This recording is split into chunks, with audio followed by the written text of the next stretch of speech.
হাতের নখ, তাই না?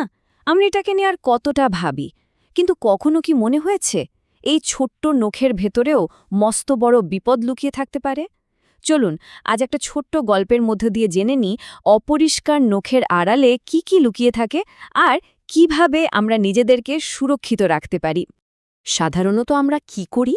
হাতটা সাবান দিয়ে ধুয়ে নিই আর ভাবি ব্যাস সব পরিষ্কার। কিন্তু নখের ভেতরের ময়লাটার কি হবে? ওটা কি আদৌ পরিষ্কার হয়? আর ওখানে যা কিছু জমে থাকে সেটা যে স্বাস্থ্যের জন্য কতটা বিপজ্জনক তা জানলে কিন্তু সত্যি অবাক হতে হয়।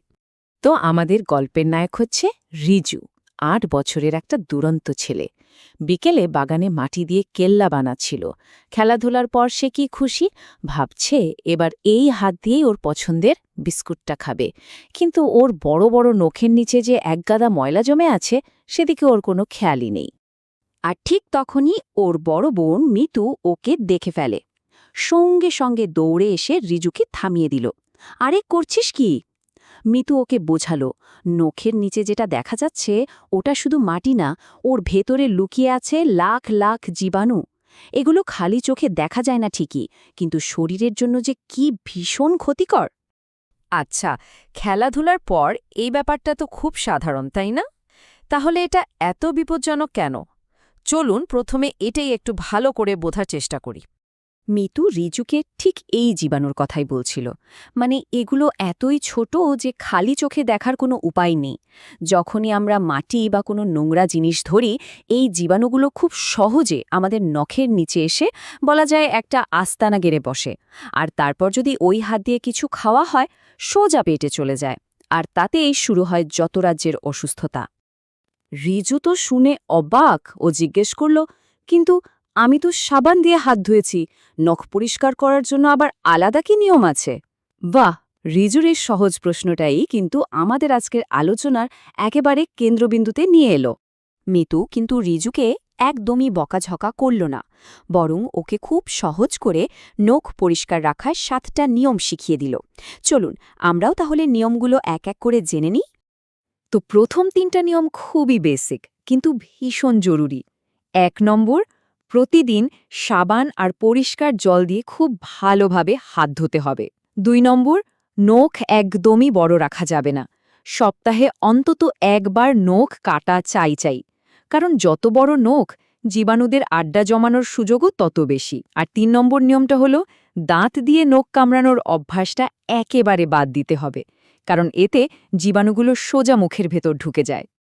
আচ্ছা, এরপর ৪ নম্বর নিয়মটা হলো হাত ধোয়ার পর নখগুলো সব সময় শুকনো রাখতে হবে। কারণটা খুব সহজ, ভেজা থাকলে নখ নরম হয়ে যায় আর তখন ভেঙে যাওয়ার সম্ভাবনাও বেড়ে যায়। আর ৫ নম্বর নিয়মটা হলো ভেতর থেকে যত্ন নেওয়া, মানে পুষ্টিকর খাবার খাওয়া। ভালো খাবার খেলে তবেই তো নখগুলো শক্তপোক্ত হবে, তাই না? পুষ্টিকর খাবার বলতে মিতু রিজুকে কয়েকটা উদাহরণও দিল, যেমন ডিম, দুধ, টাটকা শাকসবজি আর ফল। এগুলো কিন্তু নখের জন্য দারুণ উপকারী। এই খাবারগুলো নখে ভেতর থেকে এতটাই মজবুত করে তোলে যে তা সহজে ভাঙে না, আর দেখতেও খুব সুন্দর আর স্বাস্থ্যোজ্জ্বল লাগে। শেষের দুটো নিয়মও কিন্তু খুব কাজের। ৬ নম্বরটা হলো নখকে কোনো যন্ত্রের মতো ব্যবহার করা যাবে না।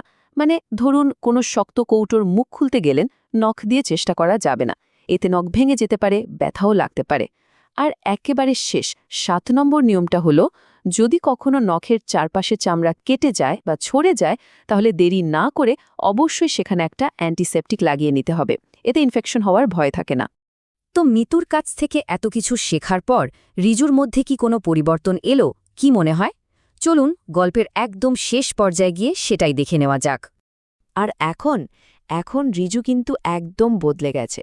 ওর নখগুলো সব সময় কি সুন্দর করে কাটা আর ঝকঝকে পরিষ্কার থাকে। ও এখন খুব ভালো করেই বুঝে গেছে নখের যত্ন নেয়াটা শুধু দেখতে ভালো লাগার জন্য নয়, বরং সুস্থ থাকার জন্য এটা একটা ভীষণ জরুরি অভ্যাস। আর এই ছোট্ট গল্পটা থেকে আমরাও কিন্তু একটা দারুণ বার্তা পেলাম, যেটা রিজুও বুঝেছে। সুস্থ থাকাই আসলে আসল সুখ। পরিষ্কার থাকাটা কোনো বিশেষ দিনের ব্যাপার নয়, এটা আমাদের প্রতিদিনের জীবনের একটা অংশ হওয়া উচিত। এই পুরো আলোচনাটা শেষে একটা প্রশ্ন কিন্তু থেকেই যায়। আমরা তো 7টা নিয়মের কথা জানলাম, কিন্তু নখের যত্ন নেওয়ার জন্য আমাদের নিজেদের প্রথম আর সবচেয়ে সহজ ধাপটা কি হতে পারে? হয়তো আজকেই নখগুলো কেটে ফেলা, কিংবা খাওয়ার আগে আরেকটু মন দিয়ে হাতটা ধুয়ে নেওয়া। এই ছোট্ট একটা পদক্ষেপই কিন্তু সুস্থ থাকার দিকে একটা অনেক বড় লাফ হতে পারে।